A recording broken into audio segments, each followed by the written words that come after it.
I'm going to introduce myself in English. I'm Dr. Sanchez de Toledo. I work in Barcelona, Children's Hospital, Hospital San Joan de Déu. I also work in United States, in Pittsburgh. And this is our center in Barcelona. Barcelona is à côté de l'Algérie. It's 1 hour fly. And our population is 47 million, so it's pretty close to what you have here in Algeria. Our hospital is a university hospital. It's a children's and a maternity center, and it's a non-profit organization that works with the government. We are indeed one of the top pediatric European hospitals, along with Bambino Jesus in Rome and Great Ormond Street on Hôpital Necker in Paris. And our main specialties are the heart center, neurosurgery, hematology and oncology. We do orthopedics, maternal fetal medicine, and so on. But I'm now here to talk about congenital heart disease. I'm going to change a little bit the scope. We're going to focus on cardiac intensive care. A little bit advanced issues, but I think that's quite important because we're here to talk about congenital heart disease. And I think that the most astonishing thing is that over the last 50 years, we have changed from one expected mortality to one expected survival. So we changed in the 1950s to mortalities around 70%, and now we are talking about mortalities of 4 to 5%.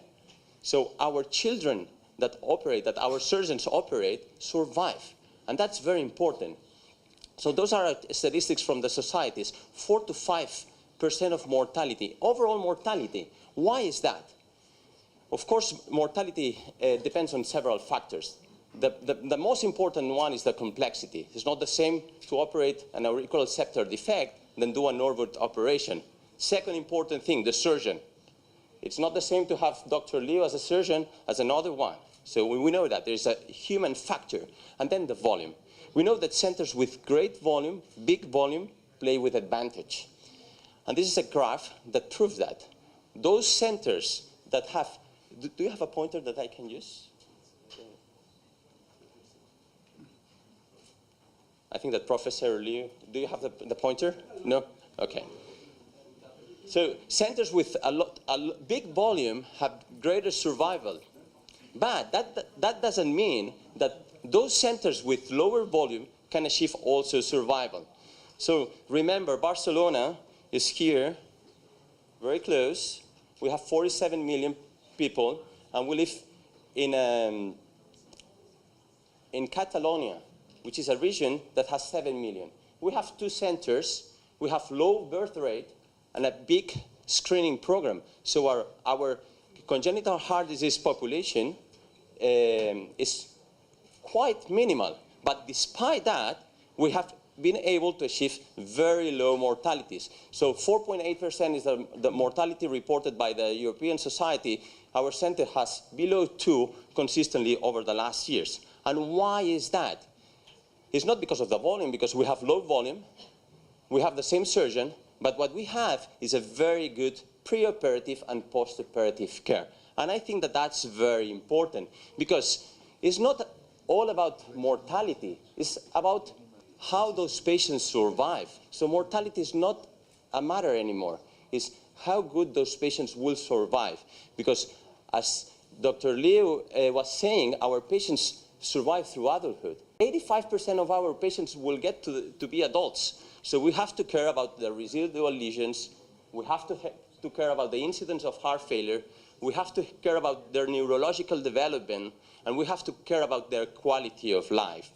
And that is very important. It's something that we have discussed before. We are responsible of caring for our patients in a longitudinal approach, starting to take care of them inside the womb, maternal fetal medicine, pediatric cardiology, pediatric cardiac surgery, and then adult. We are responsible to do a proper transition from the womb to the adulthood. And in order to do that, I want to reinforce the idea that postoperative care is very important. In 2004, and those are statistics from North America, there existed 12 dedicated cardiac intensive care units. Nowadays, 2017, we have more than 150 dedicated cardiac units. Can you imagine the importance that that has on the prognostic of our patients? Why is that?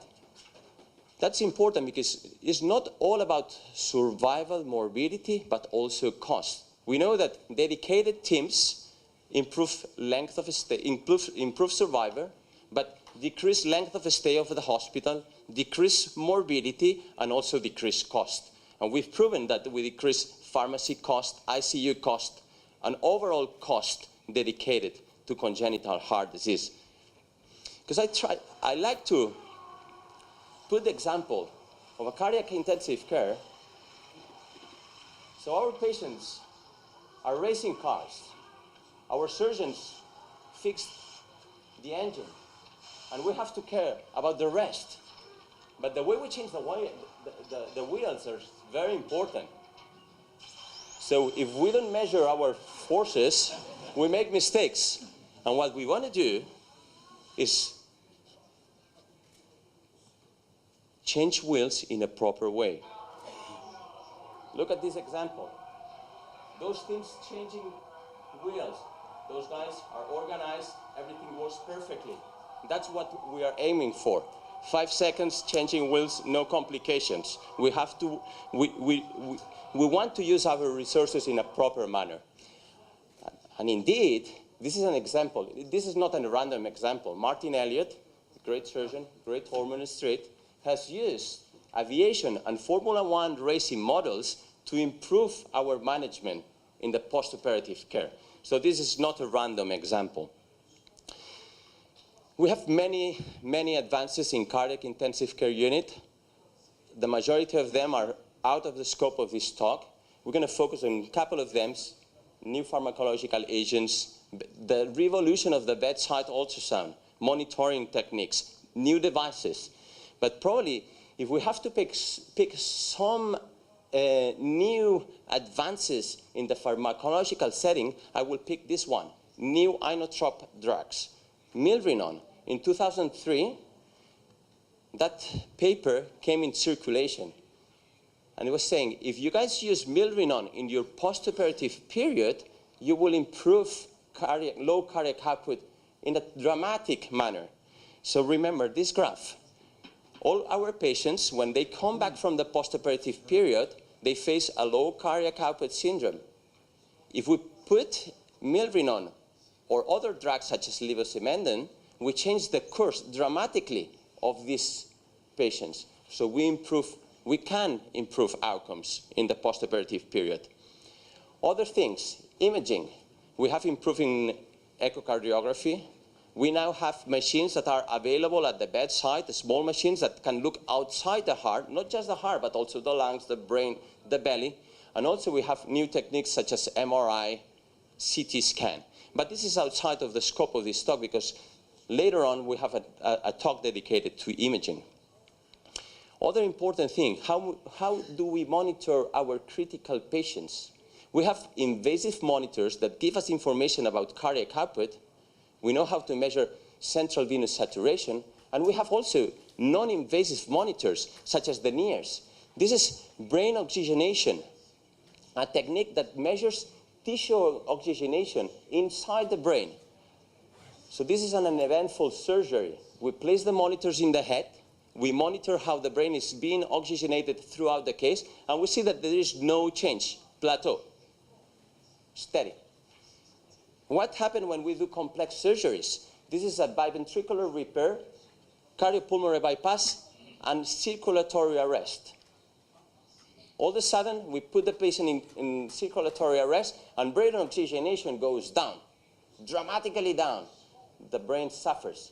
And we have proven that. So if we take those numbers here in the graph, we see that those patients with lower brain oxygenations consistently during surgery and postoperatively will have neurological damage. And that will impact the adulthood. Those patients will suffer, the quality of life will go down. So it's our responsibility to take care of those things. And what about devices? There is several devices. several techniques. I can point some of the techniques that have changed the way we manage patients. Delay external closure. Rather than a complication, sometimes leaving the chest open postoperatively improves outcome, releases pressure, increases performance of the myocardium. Temporary pacer wires. How do we treat complete AV block postoperatively? With temporary pacer wires. Peritoneal drains, renal replacement therapies, so on. But if I have to pick one, probably would be mechanical circulatory support. This patient in cardiogenic shock with plenty of drugs on board will die if we don't do anything. Any other strategy rather than a pharmacological strategy. This heart is not beating, so his survival depends upon helping with mechanical circulatory support. And this is the ECMO, extracorporeal membrane oxygenation. We bypass the heart, we bypass the lungs, and those patients that were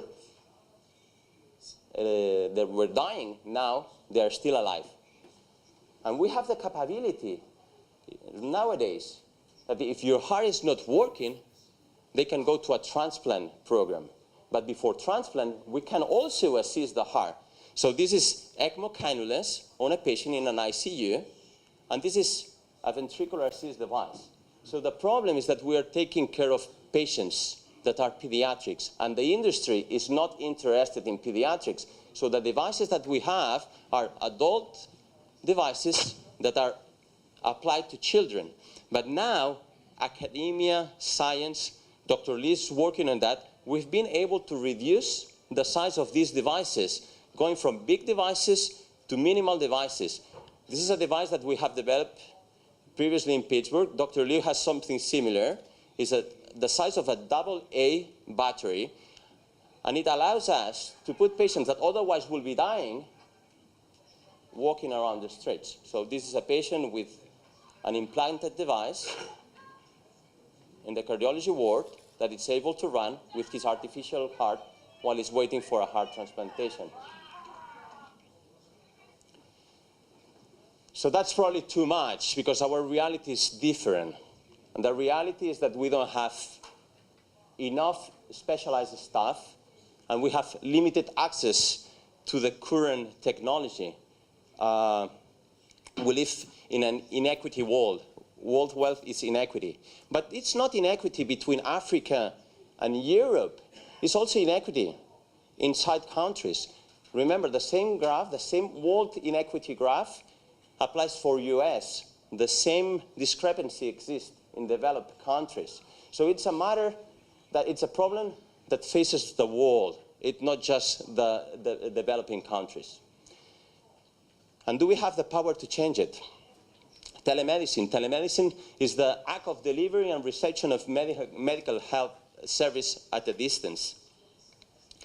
We can do it in several ways. We can store and forward information. We can remote monitoring our patients, but we can also do real-time telemedicine. And the important is that there is science that supports the fact that doing telemedicine in an ICU setting, in an intensive care setting, improves outcome, improves survival, and improves morbidity. So that's the way to go. Because telemedicine, what it does is that makes accessible those high-quality specialists and those big centers to remote areas. Being able to share information with them on something that is very important, promoting education. And it's relatively easy to do. We just need a camera, we just need a monitor, and we need access to the monitors, to the remote monitors, and to the medical record information. We can pay a lot, or we can go cheap. There's many ways to do the telemedicine. This is how we organize. We have a control center with screens and monitors, and we are able to control other centers around the world through a small cubicle. And the importance is that we can, that's how we do it. During the day, we can talk to our colleagues in the other side of the wall. We can look at their monitors. We can check the alarms. And also, the important thing is that we can do it from home. So you don't need to stay 24/7 in the hospital, so you can connect to your computer, and from your computer, you can participate in rounds. You can look at the EKG. You can look at the echocardiography. You can look at the ECMO settings, and you can even examine the patient. So what I'm trying to say is that we don't need to have the best expert at the bedside. We just need to help him. Because at the end, we need to do work as a team. We need to use high technology, but the most important thing is to share our knowledge with others and to communicate our expertise to the rest of the world in order to improve the overall results. So telemedicine has a great power in order to reduce world wealth inequity. Thank you very much.